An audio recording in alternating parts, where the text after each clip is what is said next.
bienvenidos. Vamos a arrancar entonces nuestra reunión de hoy, nuestra lección de hoy. Qué especial tenerles ya acá. Oramos y pedimos al Señor que Él hoy hable y ministre a nuestro espíritu. Padre, gracias por tu amor, gracias por tu bondad, gracias por tu fidelidad a nuestra vida, Señor.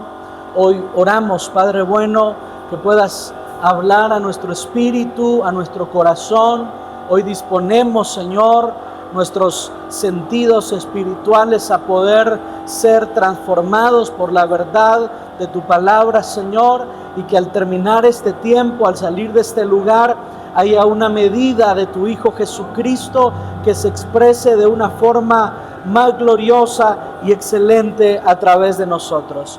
Te honramos y te damos la gloria, Jesús. Amén y amén. Muy bien, amados, el tema que vamos a considerar hoy es el contenido del nuevo pacto. Hemos estado viendo, la semana pasada estuvimos analizando los participantes del pacto. Hemos visto también lo nuevo que el nuevo pacto ha definido. Y hoy vamos a considerar el contenido esencial del nuevo pacto. Y es que lo primero que debemos tomar en cuenta es que las Escrituras nos afirman que el nuevo pacto está establecido es sobre mejores promesas. Es superior a los pactos anteriores.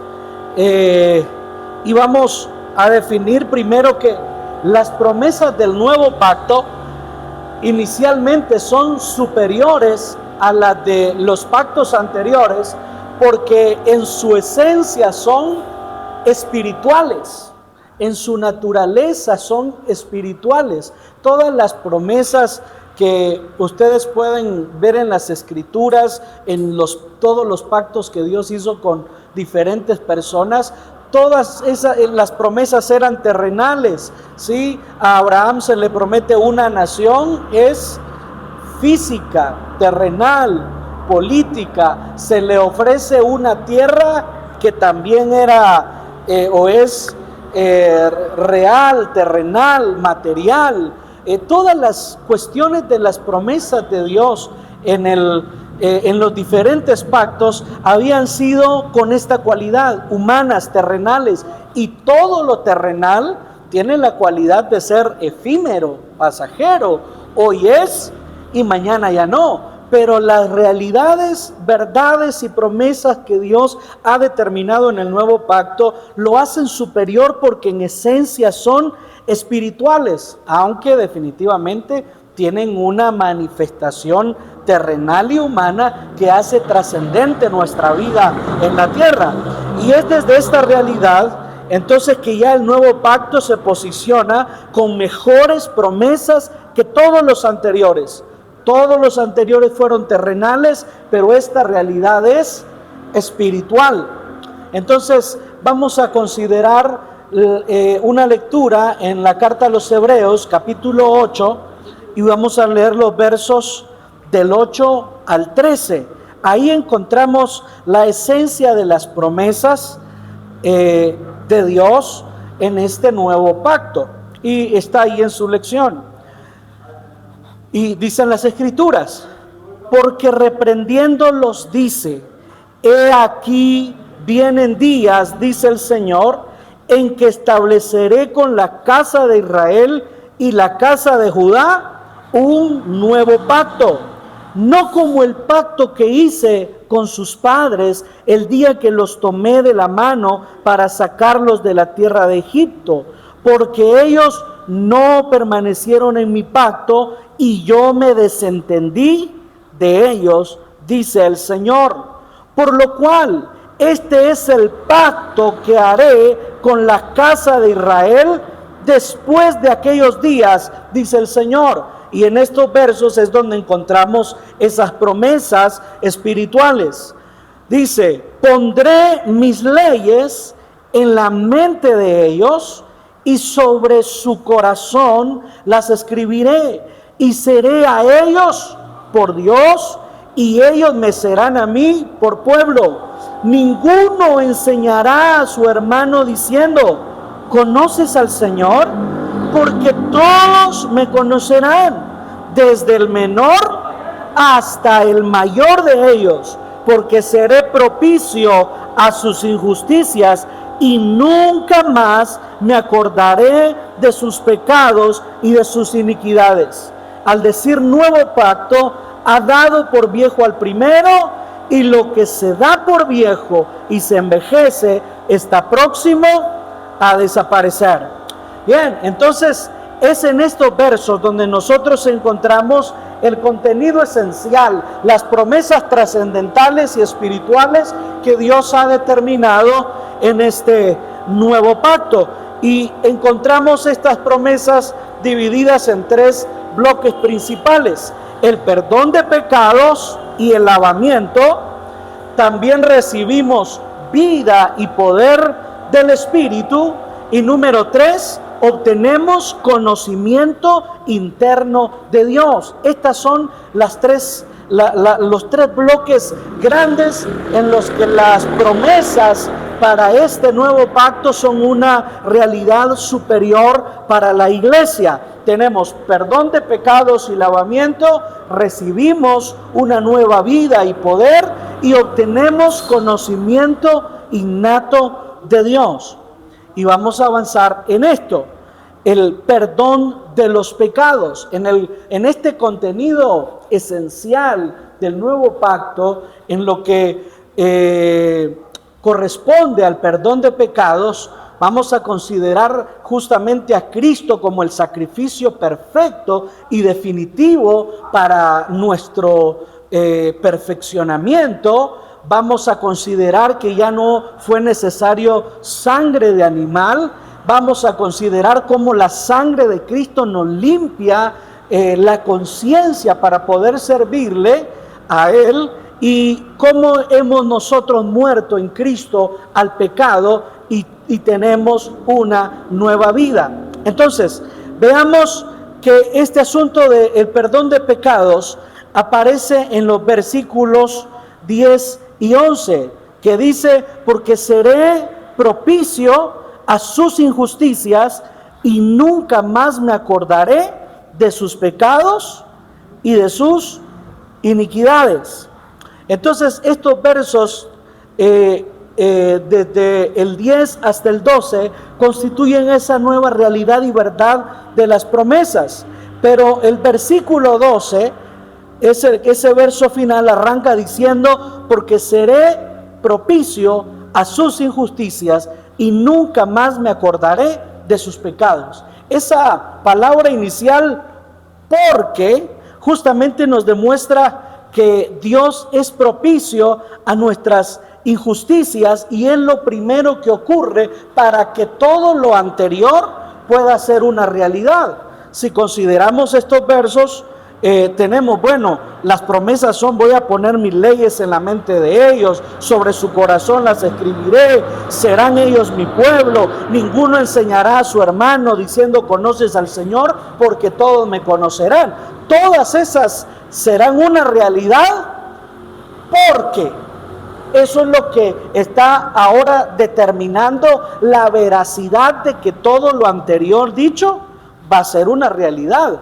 Y es porque seré propicio a sus injusticias y nunca más me acordaré de sus pecados. Por eso lo que aparece en el versículo 12 ocurre antes de lo que se menciona en los versículos 10 y 11, porque es justamente por esta cualidad de ahora Dios siendo propicio a nuestras injusticias, perdonando nuestros pecados y perfeccionándonos, que podemos recibir todo lo anterior.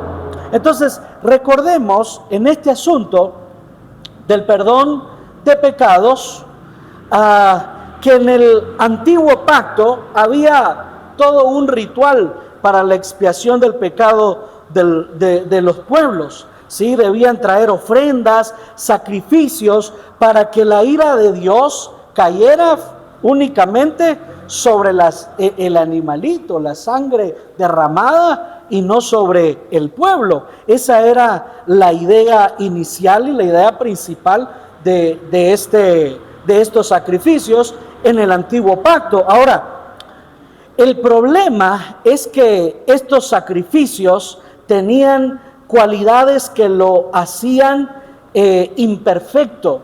Tenía asuntos que eran únicamente de la carne que lo hacían intrascendente para apaciguar plenamente, para llenar plenamente la justicia de Dios. Entonces, veamos cuáles eran estas ideas. Lo primero es que estos sacrificios eran incapaces de perfeccionar. Veamos lo que dice Hebreos capítulo 10, las escrituras en Hebreos capítulo 10 y versículo 1. Dice, porque la ley, teniendo la sombra de los bienes venideros, no la imagen misma de las cosas, nunca puede, por los mismos sacrificios que se ofrecen continuamente cada año, hacer perfectos a los que se acercan. Este era un gran problema de los sacrificios de la ley. No podían hacer perfecto a los que buscaban acercarse a Dios por medio de ellos. Entonces, el sacrificio cubría el pecado. El sacrificio buscaba que ahora la ira de Dios ya no cayera sobre la persona, sino sobre el sacrificio. Pero el problema era que todos estos sacrificios, la ley que tenía era la sombra de los bienes venideros en Cristo. Su problema principal era la incapacidad de perfeccionar. Nunca pudo perfeccionar a nadie. El segundo problema era que la ley no quitaba el pecado, sino cubría la falta. Hebreos capítulo 10, donde estamos, y el versículo 4 dice, porque la sangre de los toros y de los machos cabríos no pueden quitar los pecados. Entonces no había forma de que el pecador dejara de serlo. Únicamente se convertía ahora en una persona que ya cumplió con el sacrificio, con la ofrenda, y podía seguir su vida. Pero la sangre derramada en esos sacrificios no podía quitar el pecado, por eso no perfeccionaba. Entonces no perfeccionaba, no quitaba el pecado. Y lo tercero es que no podía limpiar la conciencia de los que practicaban ese ritual. Leamos el capítulo 9, versículo 7, de ahí de Hebreos, capítulo 9 y verso 7, dice el escritor, pero en la segunda parte, solo el sumo sacerdote, una vez al año, no sin sangre, la cual ofrece por sí mismo y por los pecados de ignorancia del pueblo. Esta era la forma en la que el sumo sacerdote entraba justamente al lugar santísimo con la sangre de los animalitos, a ofrecer oraciones a Dios, a ser el mediador entre Dios y el pueblo. Pero este ritual no tenía la capacidad de limpiar la conciencia, porque no perfeccionaba, no quitaba el pecado y tampoco podía limpiar la conciencia. Entonces llegó el momento en el que Dios ya no se agradó de esta práctica. Leamos el capítulo 10 y verso 5 de Hebreos. Hebreos 10, 5 dice, por lo cual, entrando en el mundo, dice, sacrificio y ofrenda no quisiste, mas me preparaste un cuerpo. Holocaustos y expiaciones por el pecado no te agradaron.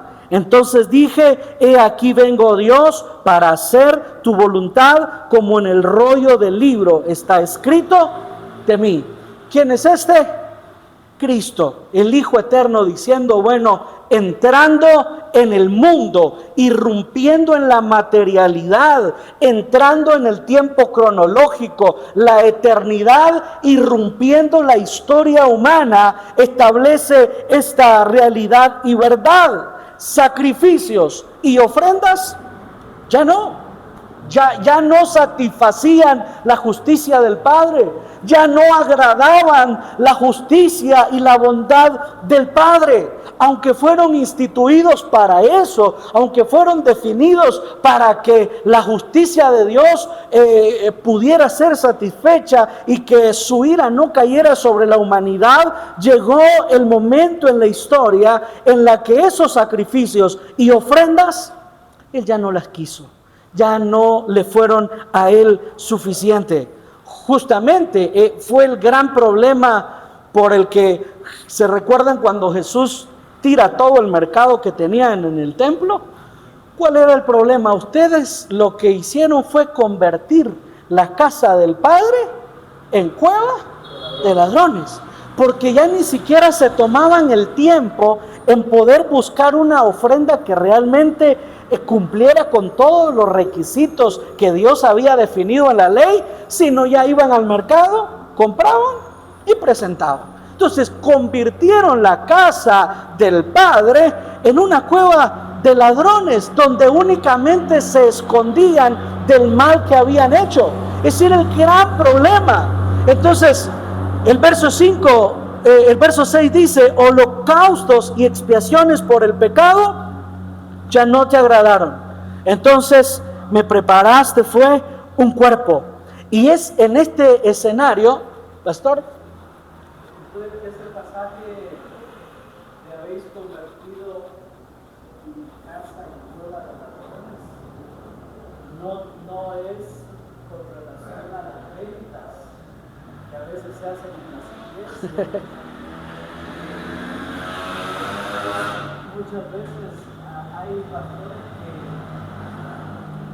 que determinan que eso quiere decir Dios, que a Dios no le gustan las cosas. sí, pues. Pero el contexto real es que aquellas ventas eran los sacrificios. Exacto. Y que solamente era un comercio por el pecado. Se había convertido justamente en eso, un negocio, un comercio. Ya no buscaban honrar, agradar a Dios con los sacrificios, sino cumplir con ellos. Ahí había ovejas para los niños, De todo para hacer mercado. Ese es el punto. Y entonces es en este escenario donde emerge la promesa superior del nuevo pacto. En Hebreos capítulo 8 y verso 12, porque seré propicio a sus injusticias y nunca más me acordaré de sus pecados y de sus iniquidades. Entonces, cuando nuestros pecados nos mantenían muertos y alejados de Dios, ya no había forma de que los holocaustos y los sacrificios pudieran acercarnos a Él. Entonces aparece el Hijo Eterno irrumpiendo el tiempo cronológico para hacer la voluntad del Padre. Y entonces ese fue el sacrificio perfecto para justamente apaciguar y llenar la justa ira de Dios. Esta fue la propiciación. Justamente la propiciación es algo en lo que recae toda la ira. Es como recuerdo una ocasión que una de mis hermanas pidió permiso para salir de casa, pero regresó pasadita de la hora a la que le habían dado permiso de salir, y mi mamá estaba enojadísima y dijo: no, cuando esta Patoja llegue, es que me va a conocer y va a saber por qué tiene que obedecer. Pero cuando mi hermana llegó, le llevó comida y le llevó flores. ¿Y qué creen que pasó? Toda la cólera fue la propiciación. O sea, ya toda la ira y el asunto de le voy a dar sus buenos hinchazos fue apaciguado por el regalo que se llevó. Esto fue Cristo como propiciación. Dios en su realidad como justo tenía razón en estar enojado con la humanidad por su pecado. Claro, era justa su ira. Y ahí es donde aparece el Hijo Eterno, cuando ya los sacrificios y los holocaustos ya no eran lo que el Padre quería. Aparece el Hijo Eterno para hacer el sacrificio perfecto y toda la ira de Dios cayó sobre él. Por eso Isaías define que el castigo de nuestra paz fue sobre él. Porque el castigo para que el Padre y yo pudiésemos tener comunión y estar en paz, lo llevó Cristo en la cruz. ¡Qué glorioso! Entonces, amados, podemos hoy disfrutar justamente que Cristo limpia nuestra conciencia de obras muertas y nos perfecciona. Leamos por favor Hebreos capítulo 9, versículos 13.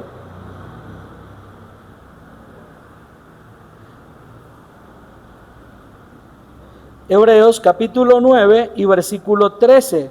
Dice: porque si la sangre de los toros y de los machos cabríos y las cenizas de la becerra rociada, los inmundos, santifican para la purificación de la carne, cuanto más la sangre de Cristo, el cual mediante el Espíritu eterno se ofreció a sí mismo sin mancha a Dios, limpiará vuestras conciencias de obras muertas para que sirváis al Dios vivo. Así que por eso es mediador de un nuevo pacto, para que interviniendo muerte para la remisión de las transgresiones que había bajo el primer pacto, los llamados reciban la promesa de la vida eterna. Amén. Entonces, amados, hoy nosotros podemos disfrutar de una perfección en Cristo. Podemos disfrutar de que Él sí quitó el pecado de la humanidad y Él sí limpió nuestra conciencia de obras muertas. Y esto es algo glorioso, porque mucha excusa o pretexto que a veces los miembros de las congregaciones tienen en mente para no servir es justamente eso. Es que ¿cómo voy a servir yo ahí si yo viví así, pero si yo hice esto, pero si yo viví de esta forma? ¿Cómo le voy a predicar yo a los jóvenes que se guarden es para el matrimonio si yo no lo pude hacer?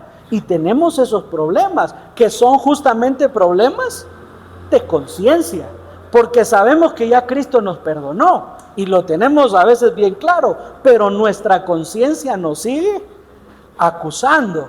Y es entonces donde nosotros hoy podemos entender que el sacrificio de Cristo quitó el pecado, nos perfecciona ante el Padre, pero también limpia nuestra conciencia de obras muertas, justamente para que le sirvamos a Él. Que no haya ninguna excusa ni ningún pensamiento que impida que nos entreguemos plenamente a servirle a Él. Y entonces, este versículo 12 de Hebreos 8 establece también: y nunca más me acordaré de sus pecados y de sus iniquidades. Pregunto, ¿cómo un Dios omnisciente, que todo lo sabe y todo lo conoce, puede olvidar algo? ¿Cómo funcionaría ese asunto?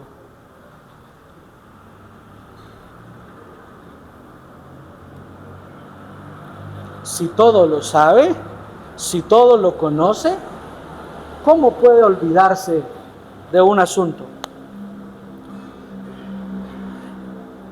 Y es que este verso hace un llamado justamente a que Dios lo que hace con nosotros es que nunca usa el pecado en nuestra contra. O que Dios olvide, que se olvide de nuestro pecado y de nuestras iniquidades, no es que en su omnisciencia no sepa lo que hayamos hecho, sino que en esa realidad de ser omnisciente y omnipotente, Él decide no usar el pecado en nuestra contra. Este es el perdón que Dios nos otorga en el nuevo pacto. Nos perfecciona, quita el pecado, limpia nuestra conciencia y nos garantiza es que no usa de nuevo el pecado en nuestra contra. No va a pasar, no hay forma de que eso suceda, porque es la realidad de que Él lo ha olvidado. Entonces, amados, en cuanto al pecado, debemos considerar desde dos perspectivas bíblicas y teológicas su naturaleza y su accionar. Romanos capítulo 7 y verso 23, el apóstol Pablo le llama la ley del pecado a la vida anástrofe. ¿Se recuerdan que ya vimos esas vidas? La vida anástrofe, que es una conducta, una forma errada de vivir, una forma distorsionada de vivir, una forma de vida que no honra ni agrada a Dios. Y el apóstol Pablo en Romanos 7:23 a esa forma de vida le llama la ley del pecado, que él dice está en nuestros miembros. Y entonces nos lleva justamente cautivos a cometer el pecado. Entonces nosotros, que hemos considerado en algún momento también, por naturaleza éramos pecadores.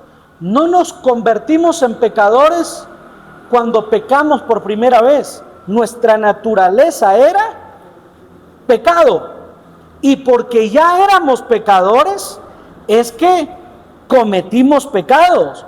Y el apóstol Pablo a esta vida anástrofe, a esta ley del mal que está en mí, a esta ley del pecado que se revela en contra de la ley de la mente, que va en contra de la ley de Dios, dice el apóstol Pablo: miserable de mí, ¿quién me librará de este cuerpo de muerte? Y es donde nuestro Dios Todopoderoso nos ha provisto de su Hijo Jesucristo y de una ley superior a la ley del pecado, la ley de vida en Cristo. Romanos capítulo 8 ya nos define que no hay más condenación para los que están en Cristo Jesús. Los que ahora hemos recibido es la ley de vida en Cristo Jesús, que nos libra del poder del pecado y de la muerte. El Señor nos provee a Cristo como una ley de vida. Y por eso es que debemos considerarnos completamente muertos al pecado. Romanos capítulo 6 y versos del 6 al 11 establecen esta verdad. Romanos capítulo 6 y verso 6. Sabiendo esto, que nuestro viejo hombre fue crucificado juntamente con él, para que el cuerpo del pecado sea destruido, a fin de que no sirvamos más al pecado, porque el que ha muerto ha sido justificado del pecado. Y si morimos con Cristo, creemos que también viviremos con él, sabiendo que Cristo, habiendo resucitado de los muertos, ya no muere, la muerte no se enseñorea más de él, porque en cuanto murió, al pecado murió una vez por todas, mas en cuanto vive, para Dios vive. Así también vosotros, consideraos muertos al pecado, pero vivos para Dios en Cristo Jesús, Señor nuestro. Amén. Entonces, amados, en esta realidad gloriosa del nuevo pacto, el pecado ha dejado de ser un problema, porque el sacrificio de Cristo nos ha perfeccionado, ha quitado el pecado, ha limpiado nuestra conciencia de obras muertas y podemos considerarnos muertos al pecado, pero vivos para Dios. Ya no le servimos al pecado, ya no estamos a merced del pecado, ahora estamos vivos para Dios. Podemos servirle, Él ha perdonado plenamente, y esto es lo glorioso, todos nuestros pecados. Ya Cristo no tiene que venir a morir una segunda vez. Él perdonó los pecados de ayer y perdonó los pecados en que en algún momento pueda cometer. El sacrificio de Cristo fue pleno, completo. Si yo pienso que el Señor tiene que perdonarme por los pecados que voy a cometer, entonces el sacrificio de Cristo no fue completo, algo le faltó, pero Él ya lo perdonó todo y nos dio una vida capaz de vivir conforme a su voluntad, muertos al pecado. Amén. ¿Cómo vamos entonces con este primer aspecto? Con el pecado, porque de veras que el gran problema, por ejemplo, de la Iglesia Católica, ¿cuál es? Que hay que ir a confesar todos los pecados para que entonces el cura diga cuál es la penitencia y nuestros pecados sean borrados. Entonces, como que le faltó algo al sacrificio de Cristo, ¿no? Como que no fue completo, sino ahora yo tengo que hacer esto para que Dios me perdone. Y de repente a nosotros también nos ha pasado. ¿Qué hacemos nosotros cuando encontramos a una persona que ha fallado, ha pecado, pero que está dispuesta a dejar el pecado y servir al Señor? Bueno, ¿usted quiere seguir sirviendo? 3 meses de disciplina, 4 meses de disciplina. ¿A cuenta de? A cuenta de que yo pienso que es lo correcto, pero no a cuenta de que ya el sacrificio de Cristo me haya justificado por todos los pecados. Ahora, hay un asunto diferente en cuando la persona no quiere dejar el pecado. Ese es otro asunto. Cuando todavía no, resultado justamente de no haber nacido de nuevo y no quiere alejarse de ese pecado porque su naturaleza sigue siendo de pecado. Pero cuando una persona que ha nacido de nuevo se equivoca, falla, comete un error y está por la nueva naturaleza que tiene, está plenamente dispuesta a seguir sirviendo al Señor, ¿qué le faltó al sacrificio de Cristo para que esta persona pueda seguir sirviendo? Nada. Pero nosotros ya pagó por su pecado, ahora sí puede regresar a servir. Le explico este asunto, cómo lo hemos manejado. Ahora, en el momento en que se da la disciplina se da para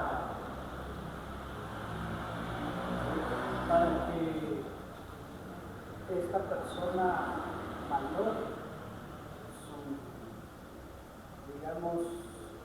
su vida cristiana, si no se disciplina, lo vuelve a hacer, lo vuelve a repetir. ¿Sabes qué pasa, hermano? Que nosotros también tenemos que examinar nosotros los pecados y no nos disciplina. Pero justamente ese es el asunto. O sea, es que si no lo valora y va a seguir con su vida de pecado, entonces no ha nacido de nuevo. Entonces no hay una nueva vida en Cristo. Entonces no puede considerarse muerto al pecado y vivo para con Dios. Ni siquiera lo dejen subirse. Porque no ha nacido de nuevo. Entonces, en cuestiones de experiencia nos vamos a topar de todo. Porque nos vamos a topar con personas que dicen, bueno, sí, está bien, fallé y voy a pasar mi tiempo de disciplina, y está otros 2, 3 meses funcionando y vuelve. Y pasa otros 2, 3 meses en disciplina, y pasa medio año en disciplina y medio año sirviendo. Entonces, lo que no podemos nosotros es determinar por experiencias externas a la evidencia bíblica cómo tratar realmente con los hijos nacidos de nuevo.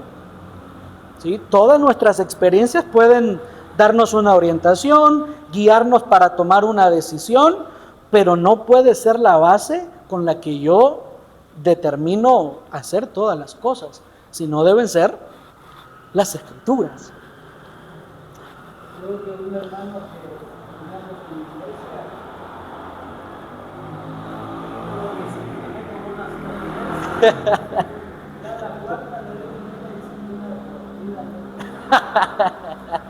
de una vez. Exacto, es que de todo. Y saben, el pastor una ocasión platicando me dijo la siguiente expresión que a mí se me quedó grabada, y yo le dije, Señor, de veras ayúdame y a que esto no me pase a mí. Y él me dijo, hay personas que se enamoran del privilegio, pero no de Cristo. Y justamente, entonces, y la gente que le gusta el privilegio va a estar en esa constante. Voy y vengo, voy y vengo. Pero el que realmente se ha enamorado de Cristo y ha nacido de nuevo, cada vez que peca y sabe que puede dejar de ejercer una función congregacional, realmente pesa, duele. Y no necesita 3 meses para recapacitar en que hizo mal. Sabe por el Espíritu que hizo mal y está dispuesto a arreglarlo. Una nueva vida en Cristo. Ahí se lo voy a dejar para que ustedes lo sigan. Hay que disciplinar de por vida a todos.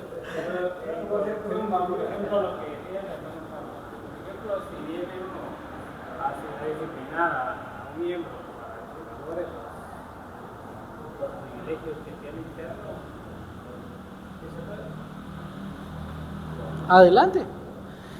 Es que el asunto es incluso cómo la otra persona lo está asimilando.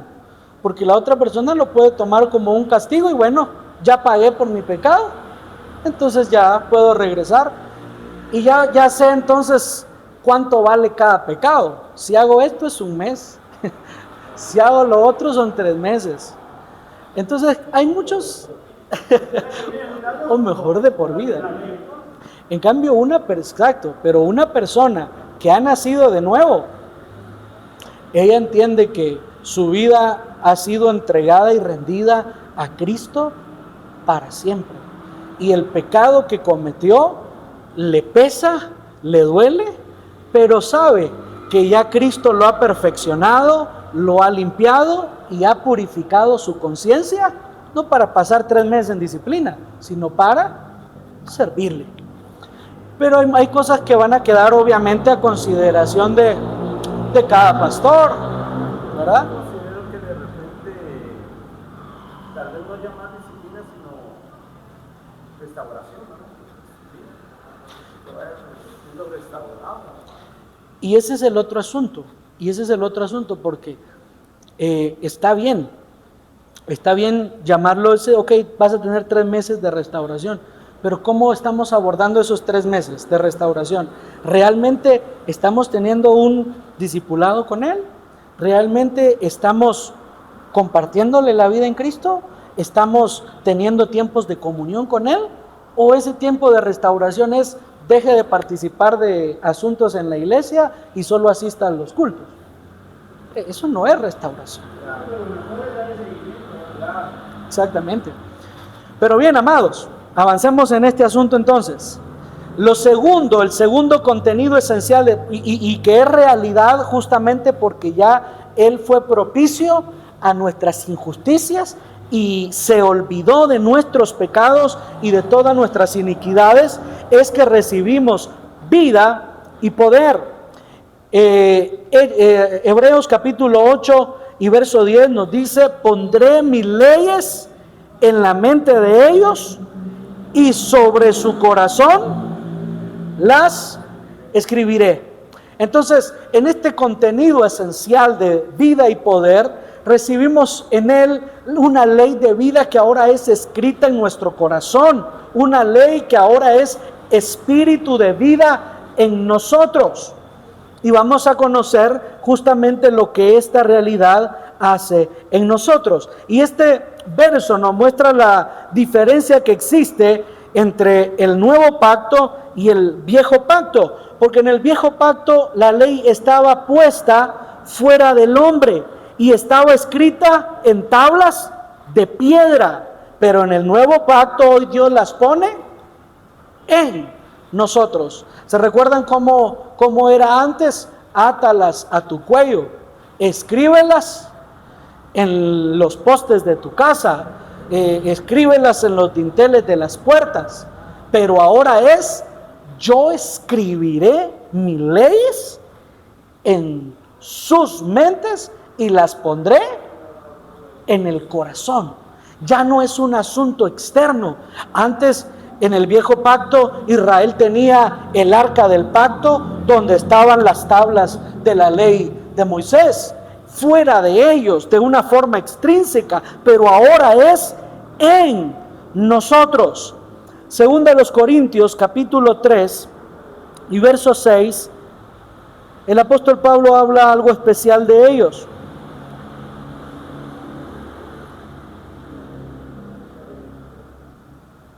Y dice: el cual asimismo nos hizo ministros competentes de un nuevo pacto, no de la letra, sino del espíritu, porque la letra mata, mas el espíritu vivifica.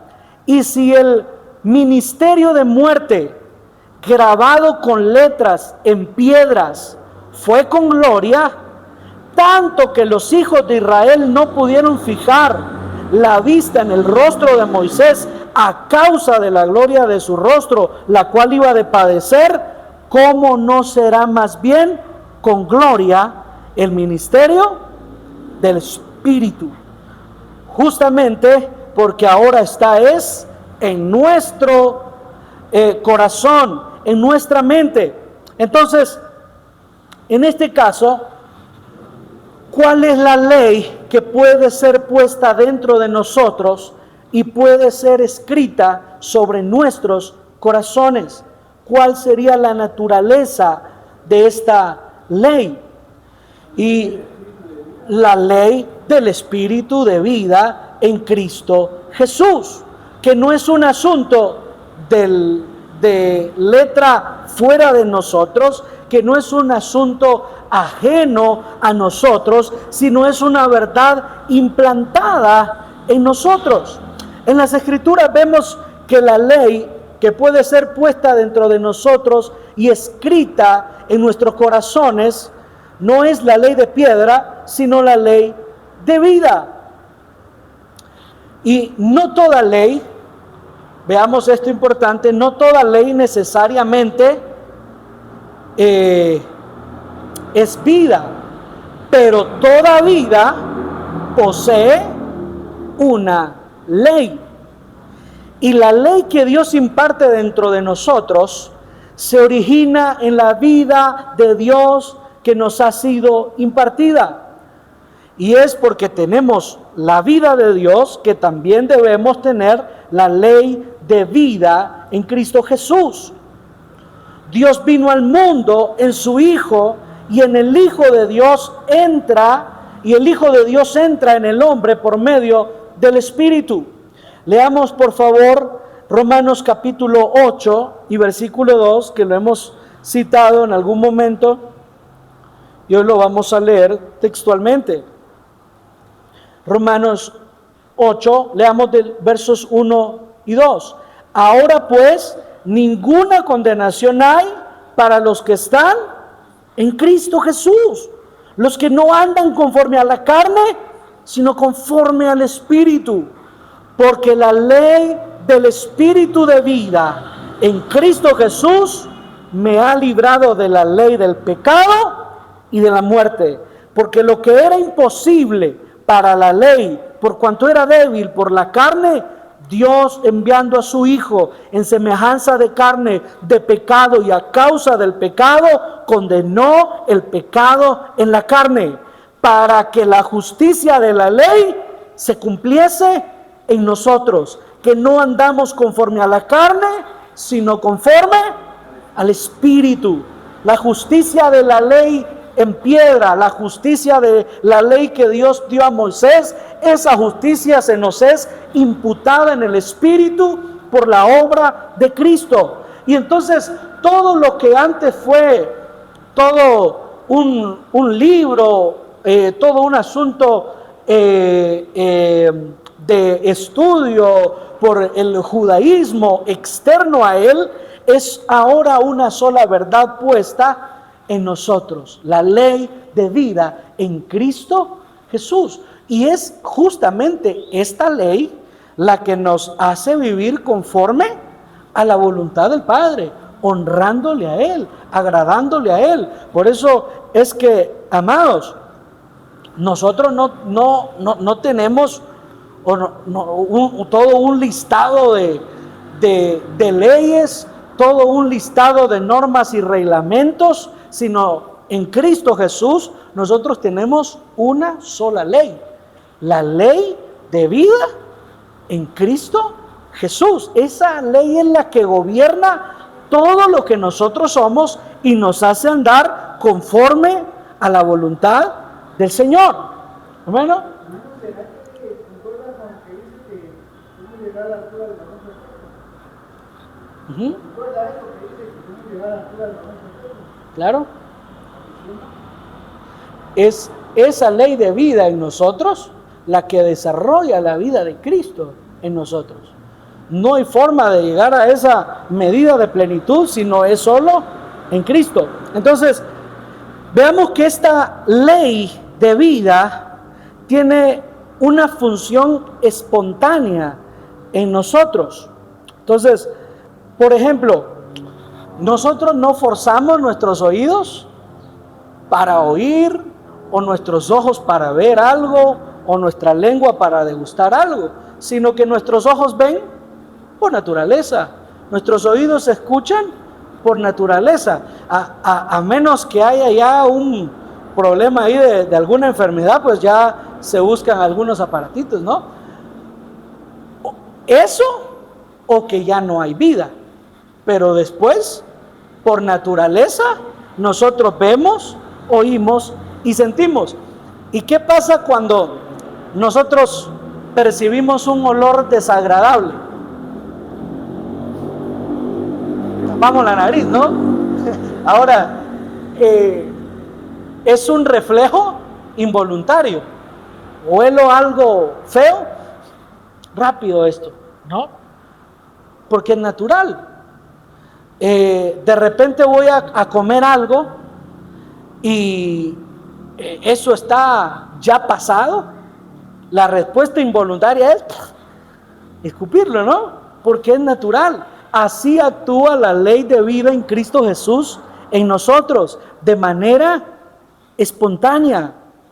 Dios no ha puesto cierta clase de regulaciones o letras en nosotros, sino algo viviente. La ley de vida, un asunto que es espontáneo, que de forma natural repele el pecado, que de forma natural busca vivir conforme a la voluntad de Dios.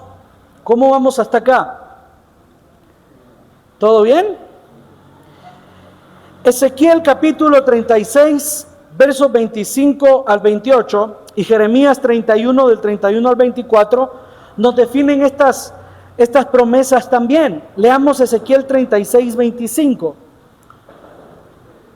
Ezequiel capítulo 36 y versículo 25. ¿Ya lo tiene?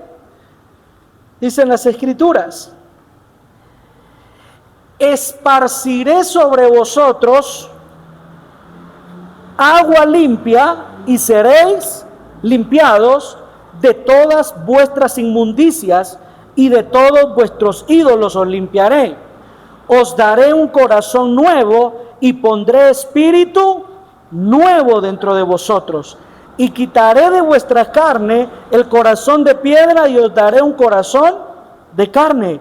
Y pondré dentro de vosotros mi espíritu y haré que andéis en mis estatutos y guardéis mis preceptos y los pongáis por obra.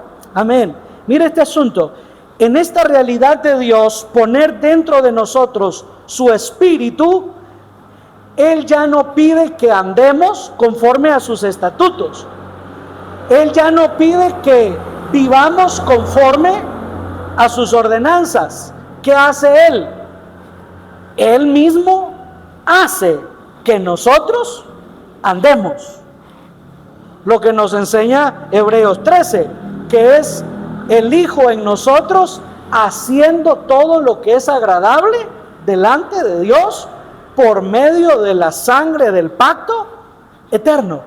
Entonces, en esta nueva ley de vida, recibimos nosotros esa vida del Espíritu que nos hace andar conforme a sus preceptos y a su voluntad. Y en este pasaje se nos hablan de 5 acciones cruciales que Dios ejecuta con el hombre. Lo primero que Él hace es que nos limpia con agua limpia.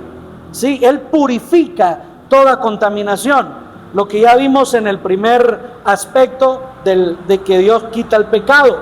Lo segundo que Él hace es que cambia nuestro corazón, del corazón de piedra a un corazón de carne.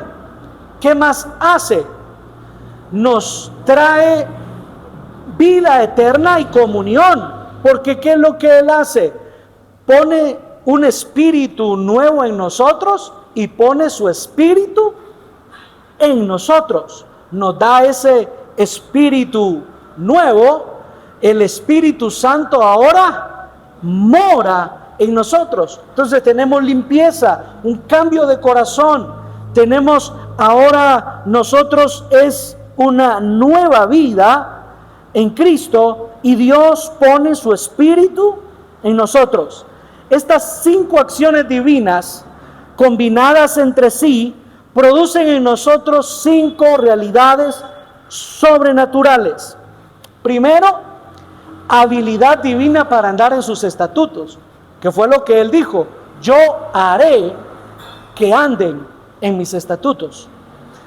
Era un problema para Israel vivir conforme a las ordenanzas de la ley, pero en nosotros no se trata de un esfuerzo humano, sino es Dios en nosotros dándonos habilidad para andar en sus estatutos. Habilidad divina para guardar sus estatutos. Habilidad divina para guardar sus decretos. Habilidad divina para ponerlos en obra. Y finalmente, Dios llega a ser nuestro Dios y nosotros su pueblo. Entonces,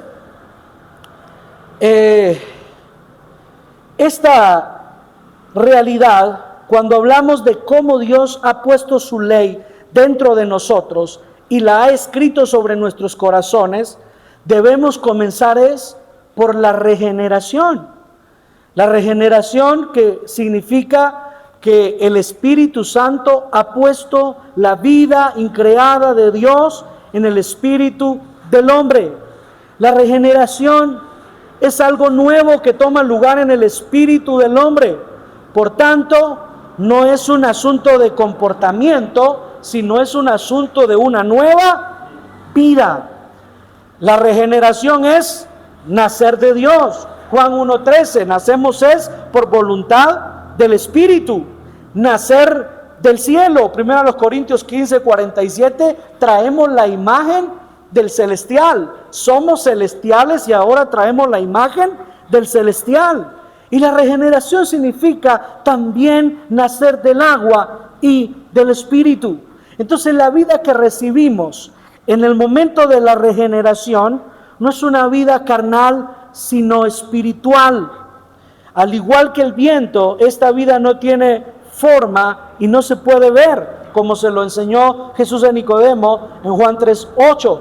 Sin embargo, es práctica y puede ser hecha real al hombre. Por lo tanto, la regeneración es simplemente esto, que además de su propia vida, el hombre recibe la vida de Dios, un espíritu nuevo, y ahora en ese nuevo corazón y con ese nuevo espíritu, Dios pone su espíritu en nosotros y nos da la potestad de ser hechos hijos de Dios. Y como tales tenemos una relación de vida con Dios, tal como el Hijo la tiene con el Padre. La vida increada de Dios es la vida de Dios y también es la vida eterna. ¿Recuerdan lo que dice Juan 17:3? Jesús expresando que es la vida eterna, y esta es la vida eterna, que te conozcan a ti, el único Dios verdadero, y al Hijo que enviaste. Esta vida es la que Adán no pudo haber obtenido, o la que pudo haber obtenido si comía del árbol de la vida, pero no lo hizo. Es la vida que el hombre no tiene antes de experimentar la regeneración, pero que entra en él cuando es regenerado. Y esta es la característica del nuevo pacto. La gloria del nuevo pacto que tenemos es una nueva vida en Cristo Jesús, la ley de vida. Y esta vida nos hace participantes de la naturaleza divina. Dios mismo en el Hijo es nuestra vida. ¿Cómo vamos con este asunto?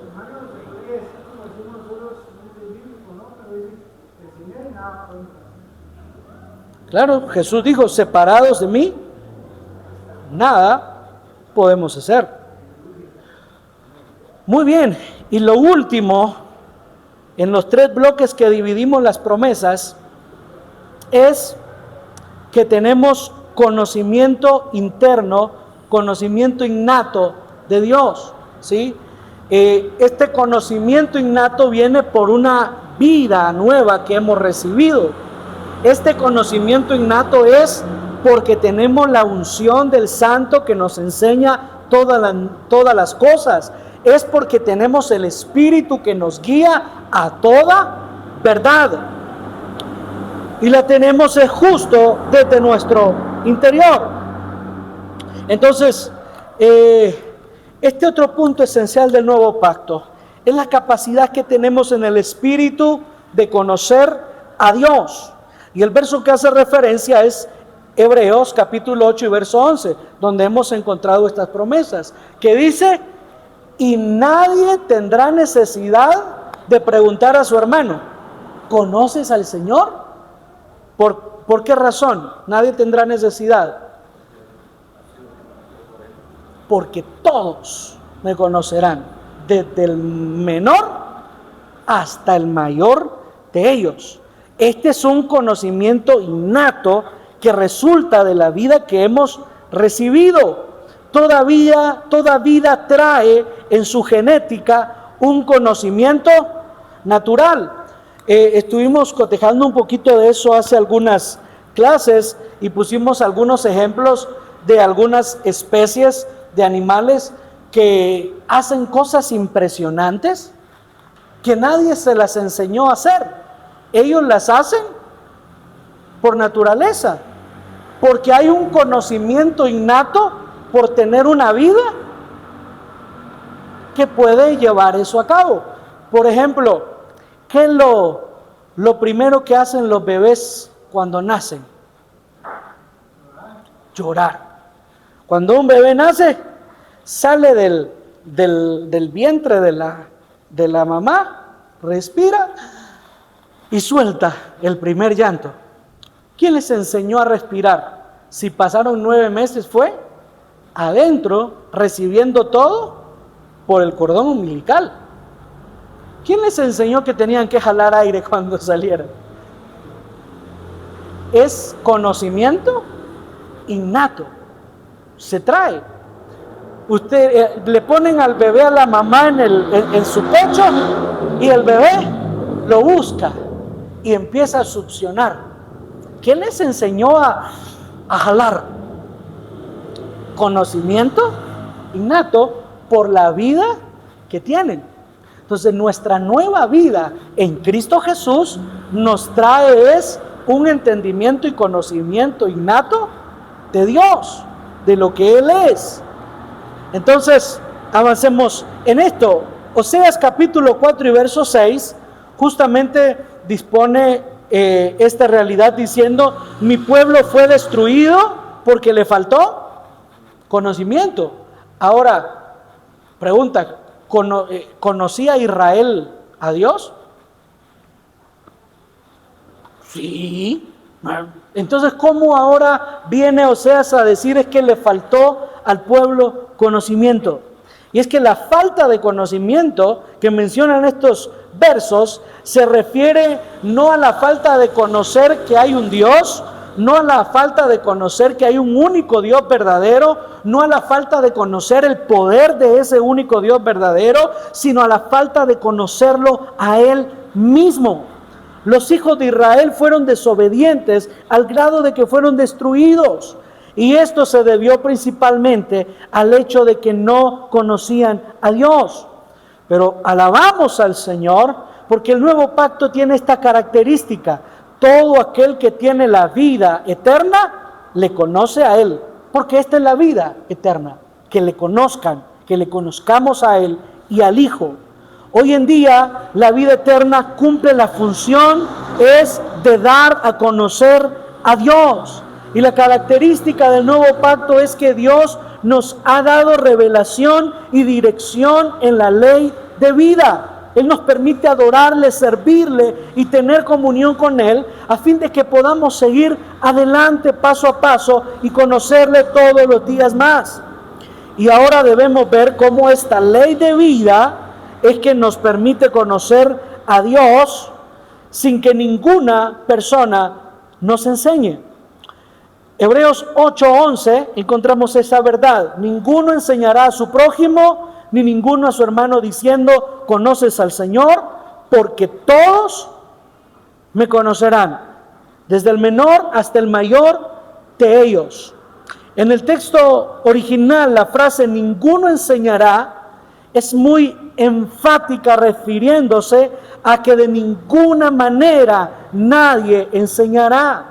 Lo que se menciona aquí coincide con lo que se establece en 1 de Juan 2:27. La unción que vosotros recibisteis de Él permanece en vosotros y no tenéis necesidad de que nadie os enseñe, pero como su unción os enseña todas las cosas y es verdadera y no es mentira, así como ella os ha enseñado, permaneced en Él. Eso es lo que establece 1 de Juan, capítulo 2 y verso 27. Entonces, amados, cuando fuimos regenerados, Dios avivó nuestro espíritu y puso su espíritu en nosotros. Y el espíritu regenerado tiene 3 capacidades naturales: comunión, intuición y conciencia. Estas son 3 capacidades que tiene nuestro espíritu regenerado. La comunión, la palabra que se utiliza es el koinonos, que significa ser socios en unidad común. Esto es que participamos con Dios de un asunto en común, su vida, su naturaleza. Somos un espíritu con Dios. 1 Corintios 6:17, el apóstol Pablo dice: El que se une al Señor, un espíritu es con Él, se hace uno con Él. Esta es la comunión. También lo que tenemos es conciencia, y en nuestra conciencia el Espíritu Santo testifica de nuestro comportamiento y de nuestro andar. Romanos 8:16 dice: el Espíritu mismo da testimonio juntamente con nuestro espíritu que somos hijos. Romanos 9:1 dice: mi conciencia me da testimonio conmigo en el Espíritu Santo. Primera a los Corintios 5:3 se revela también que el Espíritu es el que juzga. Y en 2 a los Corintios 1:12 se establece que nuestra conciencia da testimonio. Por eso todo esto indica que el Espíritu posee la función de conciencia y el Espíritu posee la intuición, ¿sí? Tal como el cuerpo posee ciertos sentidos, el espíritu del hombre también tiene estos sentidos. El sentido del espíritu humano está en la parte más profunda del hombre. Mateo 26:41 se establece esta realidad. Nos dice que el espíritu está dispuesto. Marcos 2:8 dice: conociendo en su espíritu. Marcos 8:12 dice: gimiendo profundamente en su espíritu. Juan 11:33 se indignó en su espíritu. Hechos 17:16 su espíritu fue provocado. Hechos 18:25 siendo ferviente de espíritu. Hechos 19:21 se propuso en espíritu. Y Hechos 20:22 ligado yo en espíritu. Y primero a los Corintios 16:18 dice: confortaron mi espíritu. Segunda a los Corintios 7:13 su espíritu recibió refrigerio. Ahora, todos estos pasajes nos muestran la función de la intuición del Espíritu. Entonces sería correcto decir que los sentidos del Espíritu Santo son tantos como los del alma. Por esta razón necesitamos aprender a discernir lo que es espiritual y lo que es del alma. Solamente cuando hemos pasado por una obra más profunda, que es la cruz de Cristo, el Espíritu Santo, que podemos conocer lo que es del Espíritu y lo que es del alma. Entonces, amados, hay una realidad de enseñanza que viene justamente a nuestro espíritu por el Espíritu de Dios. Nosotros somos enseñados por Él. El Espíritu del Santo mora en ustedes, la unción del Santo. Así es como la determina Juan. La unción del Santo mora en ustedes. ¿Y qué hace esa unción? Nos enseña todas las cosas. Por eso, amado, la unción en esta realidad bíblica no es algo que nos cae, no es algo que desciende, no es algo que viene, no es algo que aparece, sino es la vida del Espíritu en nosotros que nos enseña todas las cosas. El problema es que nosotros hemos malentendido la unción justamente como el acto emocional donde la gente salta, grita, llora, se ríe, cae, y todo eso está bien. El Espíritu puede provocar en un mover glorioso diferentes reacciones en nuestro cuerpo, pero la unción no es la que me hace saltar, brincar y gritar, sino es la que me enseña todos los asuntos de Dios. Es la ley de vida en Cristo que me lleva a vivir conforme a su voluntad, y podemos nosotros es conocerle a Él, y esa unción lo que hace en nosotros es que mora en nosotros, habita en nosotros, no viene Yo no le pongo la mano a nadie para que reciba la unción. Cuando nace de nuevo, recibe la unción. Y esa unción mora en nosotros. Y esa unción es verdad y nos enseña toda la verdad. ¿Cuál era la función por la que el Señor Jesús dijo que nos iba a dejar al Espíritu? Les conviene que yo me vaya, pero no los voy a dejar solos. Les voy a dejar otro consolador, el Espíritu de verdad. ¿Qué era lo que el Espíritu iba a hacer? ¿Hacernos llorar, gritar y brincar? Él los guiará a toda verdad, porque tomará de lo mío y os lo hará saber. Esa es la realidad de la unción y del Espíritu, hermano.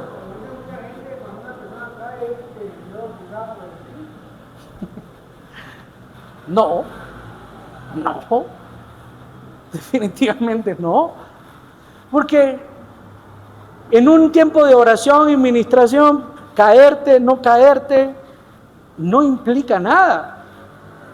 De hecho, únicamente, pues nosotros podemos ver el diferente temperamento de muchas personas. Hay personas a las que todo ese asunto sí le dicen no. Yo oro, y hay personas que están acá que pareciera que no está pasando nada con ellas. De repente usted mira que nada más una lágrima baja ahí de sus ojos, pero por dentro usted no tiene idea de lo que el Espíritu está haciendo con esa persona, porque nada más son asuntos externos, emocionales, que no implican nada. Cuando nacemos de nuevo, recibimos la unción del Santo que habita, mora en nosotros, y su función no es hacernos gritar y saltar. Su función es enseñarnos todas las cosas de Dios. La función del Espíritu en nosotros es guiarnos a toda verdad, tomar de lo que es de Cristo y hacérnoslo saber, conocer. De hecho, Jesús también dice, Él les recordará todas las cosas que yo les he enseñado. La otra cuestión está de que la gente ha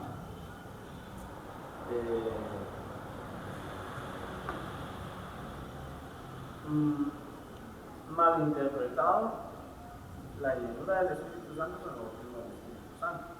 Porque el bautismo del Espíritu Santo se recibe desde el momento que uno recibe a Jesús como Señor y Salvador. Porque dice que todos fuimos bautizados en un mismo espíritu. Ahí ya estamos bautizados. Después lo que a nosotros nos corresponde es buscar al Señor para ser llenos del Espíritu Santo, para que se manifiesten dones, que se manifieste cuando hay un misterio y todo. Pero al recibir a Cristo, uno es bautizado con el Espíritu Santo, ¿verdad? Sí. Y es sellado con el Espíritu Santo. Es que eso es lo trascendente justamente del nuevo nacimiento.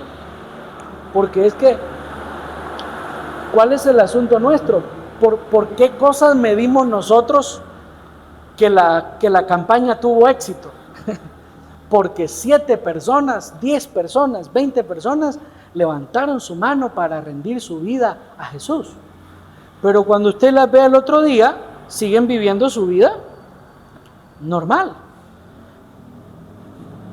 Estaría ideal que todas, pero en algún momento 1, 2, 3, o en algún momento todas, cuando realmente nacieron de nuevo, es entonces donde recibieron toda esa gracia y favor del Espíritu. Y entonces, obviamente, los dones del Espíritu se van a ir manifestando progresivamente en ellos, según el Espíritu les dé. Porque los dones son un asunto de que el Espíritu se los da, dice el apóstol Pablo, a quien Él quiere y los que Él quiere. Entonces son esas manifestaciones y evidencias de un nuevo nacimiento.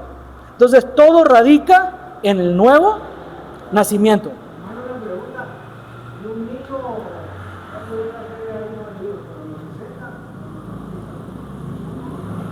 cuando nace de nuevo.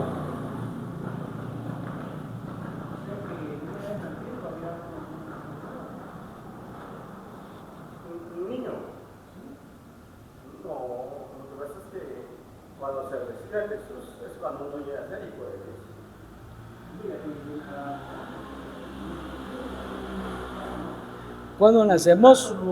Cuando nacemos de nuevo. Los niños sí, los niños se heredan porque el hijo Jesús de los tales es el reino de los cielos, el niño. Pero ya ser hijo, lógicamente como hijo, tenías que recibir a Jesús como Señor y Salvador. Porque a todos los que le recibieron y creen en su nombre, les dio derecho de ser hechos hijos de Dios. Ahora, Hay que recibirlo. hay que nacer de nuevo. Ahora, ¿cuál es el asunto?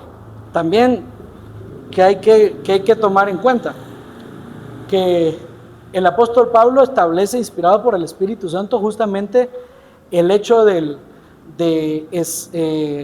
Jacob y Esaú. ¿Cuáles fueron las palabras de Dios? A Jacob amé y a Esaú aborrecí. ¿Cuándo fue eso? Cuando estaban en el vientre. No habían nacido. Ninguno había hecho ni bien ni mal. Pero Dios definió amar a uno y aborrecer al otro. Se los dejo para que lo sigan analizando ustedes y otro día lo vemos también. Entonces, regresando a esto y finalizar justamente, entender 3 niveles del conocimiento de Dios. 3 niveles del conocimiento de Dios y vamos a llevarlos rápidamente. Lo primero es conocer a Dios por sus obras, lo que Dios hace en la creación y en la historia humana. Esto es lo primero, lo básico, conocer a Dios por lo que Él hizo. De hecho, Romanos capítulo 1, se me acompañan a leer rápidamente, Romanos capítulo 1 y versículo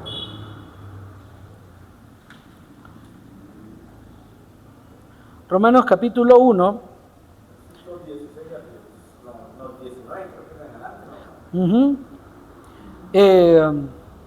el versículo 20, porque las cosas invisibles de Él, su eterno poder y deidad, se hacen claramente visibles desde la creación del mundo, siendo entendidas por medio de las cosas hechas, de modo que ninguno tiene excusa. Entonces, una forma de conocer a Dios es por la creación, lo que Dios ha hecho, lo que Dios ha manifestado. El aire, los árboles, los animales, el agua. 1:20. Ajá. Entonces, ahí es donde podemos conocer a Dios en ese nivel inicial. Luego, podemos conocer a Dios por sus caminos. Esto es algo más allá, algo más trascendental. Conocer a Dios por sus obras es ver el poder de Dios. Hay gente que dice que no, Dios sí existe porque sanó a mi mamá. Dios existe porque es que sanó a tal familiar. No es que de veras Dios existe porque le ayudó a fulano de tal a salir de su forma de vivir. Y entonces conocen a Dios es por sus obras. Y eso está bien, pero es un conocimiento muy inicial, muy básico, que primero no salva. Este conocimiento no salva porque solo conocemos, sí, Dios existe, pero no vivimos conforme a su voluntad, ni hemos rendido nuestra vida plenamente a Él.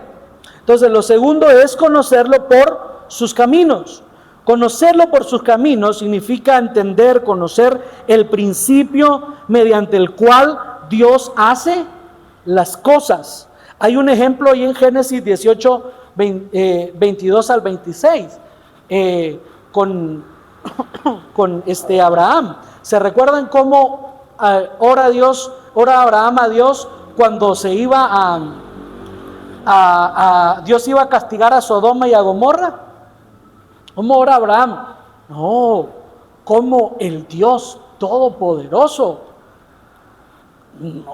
¿Cómo un Dios justo va a eliminar a toda una nación si hubieran 100 justos? Tal cosa tú no hagas. Eso no es de un Dios justo. ¿Qué conocía Abraham? Que Dios se mueve por justicia. Conocía los caminos de Dios. Y usted ya sabe que fue negociando hasta que solo mandaron a sacar hasta 10 llegaron. Y luego hasta que solo mandan a sacar a Lot. Entonces, esto es conocer a Dios por sus caminos, saber los principios por los que Dios opera y se mueve. Será por lo que él hace, pero lo que decía es que eso no es nuevo nacimiento, porque es un ejemplo de una familia que no creía en el Señor, pero el Señor sanó de cáncer o algo así al papá, y todos, qué bueno, y vinieron, ¿verdad? Jesús supuestamente. ¿Por qué? Porque es poderoso y sanó a nuestro papá. 2-3 días después murió el papá. Se volvieron otra vez. Entonces dijeron, no es nuevo nacimiento. Exacto. Por sus obras. Solo por sus obras. Y de hecho, son parte de conocer a Dios por sus obras. Ahora, de hecho, hay un versículo donde en los Salmos donde Dios dice que mostró sus obras a Israel y a Moisés, sus caminos, cómo él se movía, lo que él había de hacer, cuáles eran sus principios para proceder. Entonces este es un segundo conocimiento de Dios, conocerlo por sus obras, pero lo trascendental es poder conocer a Dios mismo. Este es el conocimiento superior, conocer la naturaleza de Dios, conocer a Dios mismo. Justamente hemos mencionado que cada clase de vida posee sus propias características, los peces, las aves, y así también la vida de Dios tiene sus características que se manifiestan como la naturaleza de Dios, ¿sí? La cual consiste justamente en su bondad, en su justicia, en su santidad. Y esta naturaleza expresa a Dios mismo por medio de la luz. Y cuando nacemos de nuevo, obtenemos la vida de Dios y recibimos la naturaleza de Dios. Y cuando tocamos la naturaleza de Dios, es tocar a Dios mismo en nosotros. Y esto es conocer a Dios mismo. Y acá hay dos palabras que se utilizan en el Nuevo Testamento para conocer. La primera es el ginosko. Ginosko se utiliza en la Biblia, se traduce en la Biblia conocer, pero habla de conocer sensorialmente, en la mente, ¿sí? Por nuestros sentidos humanos. Entonces, justamente esto tiene que ver con conocer a Dios por sus obras, porque vi, porque escuché. O sea, yo empiezo a conocer por mis sentidos. Yo conozco a Dios porque leí en las Escrituras, ¿sí? Todo es a través de los sentidos. Es un conocimiento completamente intelectual, ¿sí? Es un conocimiento sensorial, ¿sí? Entonces, justamente lo que vemos en Romanos 1:20, conocerlo por las cosas creadas. Pero hay una segunda palabra que se utiliza para el conocimiento, que es el oida. Este oida es un conocimiento experiencia, es el conocimiento vivencial, es el conocimiento no por asuntos sensoriales, sino porque lo he conocido internamente, ¿sí? Este es el más alto nivel de entendimiento y conocimiento. Veamos este asunto.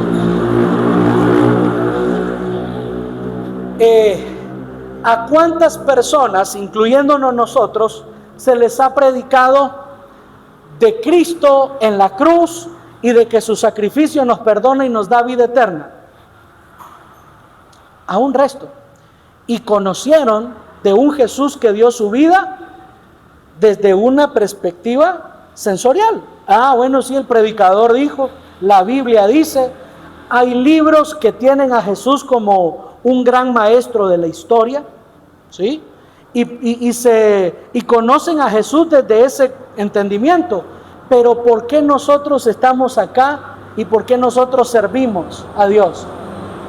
Porque ese entendimiento y conocimiento de Cristo en la cruz se llevó a una realidad de vivencia en el Espíritu. Y yo pude percibir desde acá esa verdad y esa realidad de que Cristo murió por mí, que Él es mi Señor, me hizo su hijo, su nación, su pueblo, de su procedencia, me dio la potestad de ser su hijo. Ese es el conocimiento, oiga, el que es por experiencia en el Espíritu. ¿Se recuerdan el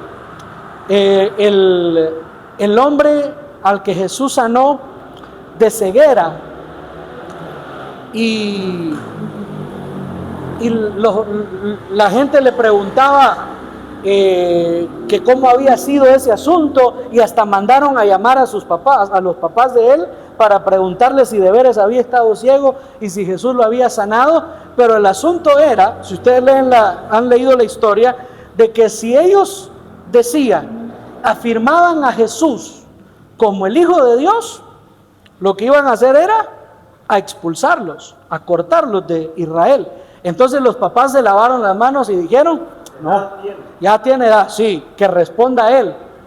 Y entonces hay un proceso de conocimiento primero sensorial. ¿Y qué fue lo que este hombre dijo? Sí, profeta es, me sanó, yo puedo ver. Era ciego, pero ahora veo, ¿no? Pero luego trascendió a un conocimiento más impresionante, porque luego se va a buscar a Jesús y realmente lo reconoce como el Hijo de Dios. Ya no era el que me sanó, ya no era el profeta que hizo algo bueno, ahora se rindió a sus pies y lo reconoció como el Hijo de Dios. Y ya no le importó que lo echaran, ya no le importó que lo excomulgaran de la nación, porque había conocido ya no desde las obras, sino desde el Espíritu, desde el interior.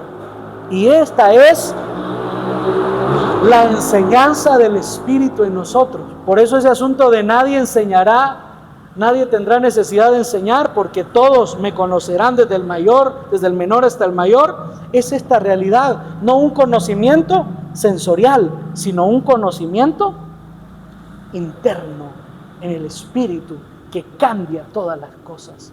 Entonces, nosotros seguimos predicando, nosotros seguimos enseñando, pero esa enseñanza que impartimos a la mente, el Espíritu la lleva a nuestro espíritu. Por eso, amados, cuando nosotros predicamos y enseñamos, seamos honestos. Nosotros predicamos a las personas desde nuestra capacidad humana de poder comunicarnos. Usamos recursos visuales, leemos las Escrituras, nos damos a entender y nosotros vamos predicando acá. Pero simultáneamente el Espíritu dentro de nosotros está dando testimonio. Eso es real, esa es la verdad, eso es lo que tienes que saber, eso es lo que tienes que conocer. Y es entonces cuando nosotros vemos que que realmente lo que hemos estado predicando está trayendo frutos a la congregación, porque el Espíritu en el interior lo hizo conocer como una verdad. Entonces debemos trascender de conocer a Dios únicamente desde el quinosco, desde nuestro entendimiento sensorial, hasta una plena realidad en el Espíritu. Bien, amados, finalizamos con esto. ¿Tienen alguna pregunta? ¿Alguna duda, pastor? El Salmo 103:7 es lo que decías. Ajá. Sus caminos los indicó Moisés y a los hijos de Israel Sus obras. Correcto. Ese es el asunto. Entonces, conocer a Dios en sus 103:7. Conocer a Dios por sus obras es el nivel más fácil. Conocer a Dios por sus caminos, ya hay una intención clara de acercarnos a Él, de escudriñar las Escrituras. Pero conocerlo a Él mismo, eso no lo hizo Abraham, eso no lo hizo David, eso no lo hizo Moisés. Esa es una gracia que nos es dada en el nuevo pacto en Cristo Jesús. Así que podemos disfrutar de ella. Bien, amados, llegamos al final entonces. Oramos, damos gracias al Señor. Gracias por llegar acá. Estamos básicamente a la mitad de este asunto. Ya nos quedan un par de clases nada más. Y finalizamos el último mes, el último jueves de agosto. Cerramos y esperamos que haya un entendimiento de Cristo y un conocimiento de su verdad más fiel en nosotros. Oramos y damos gracias al Señor. Padre, gracias por lo que nos has permitido hoy. Gracias, Señor, porque nos permitiste llegar a este momento. Gracias, Padre, porque podemos entender que tu sacrificio en el Hijo Jesucristo nos ha podido quitar el pecado, nos ha perfeccionado y ha limpiado nuestra conciencia de obras muertas para que te sirvamos. Gracias, Señor, porque también hemos podido recibir una nueva vida y poder de tu Espíritu Santo en nosotros, y tenemos acceso a poder conocerte a ti, conocer a Dios mismo en nosotros, por la unción que nos habita, por el Espíritu que está en nosotros. Y oramos, Señor, que esa unción nos enseñe todas las cosas y nos guíe a toda verdad. Te honramos y glorificamos, Señor. Amén y amén.